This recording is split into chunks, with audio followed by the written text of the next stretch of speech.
Introducing the S3 Shoulder Nail Plate. The SNP is the next evolution for the fixation of proximal humerus fractures. The SNP was designed to provide true spatial subchondral support through a less invasive approach. Combining the stable support and fixation of a plate with the less invasive profile of an intramedullary nail, the SNP combines fixed-angle locking proximal pegs and unicortical locking screws to secure a stable anatomic restoration of the proximal humerus. Begin by attaching the implant to the insertion jig by tightening the locking screw. Capture preoperative images to assess the severity of the fracture. With the patient in either the supine or beach chair positions, a minimal deltopectoral approach can be performed. Create a 5 to 6 centimeter deltopectoral incision, just large enough to reduce the fracture, and insert the implant.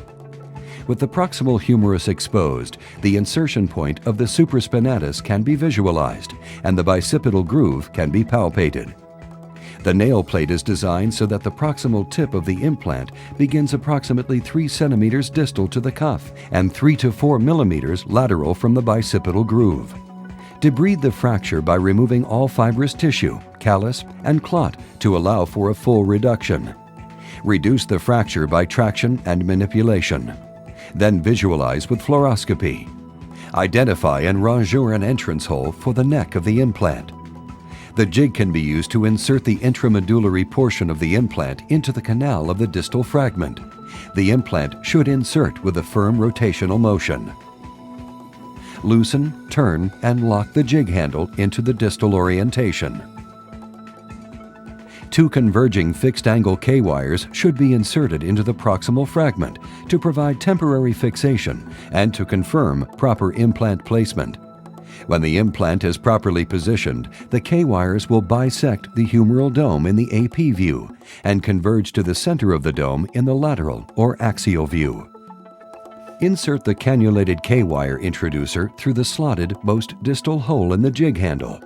Drive the distal K-wire into place to provide temporary stabilization of the distal fragment. Remove the K-wire introducer and bend the K-wires out of the way. Loosen, turn, and lock the jig handle in the proximal orientation. Prior to drilling, make sure that the reduction is maintained. Fast guides come pre-assembled to the plate. Each will guide the drill in the precise fixed-angle direction. The 4 mm short drill is used only to breach the lateral cortex of the humerus.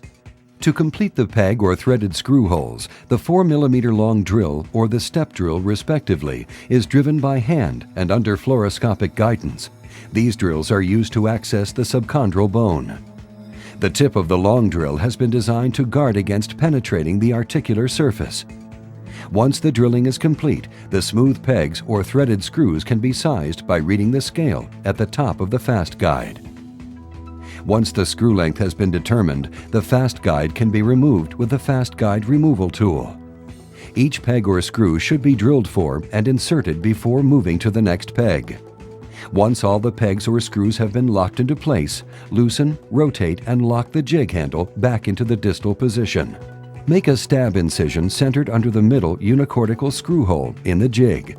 Insert the obturator and cannulated sleeves into the middle hole and insert to bone. Remove the obturator, then drill through the first sleeve. The drill only needs to breach the near cortex.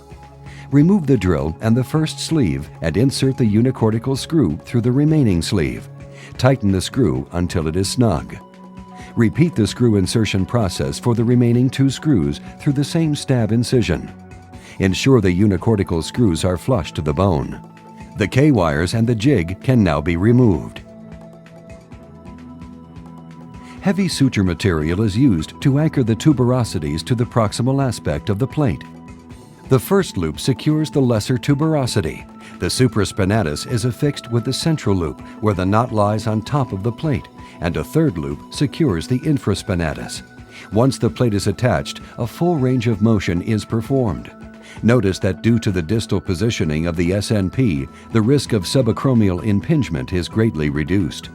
Utilizing fluoroscopy, confirmation images can be acquired to record final implant placement, You can clearly see from these images how the distribution of the pegs in the proximal fragment is designed to match the surface of the humeral dome to provide spatial subchondral support. The S3 shoulder nail plate.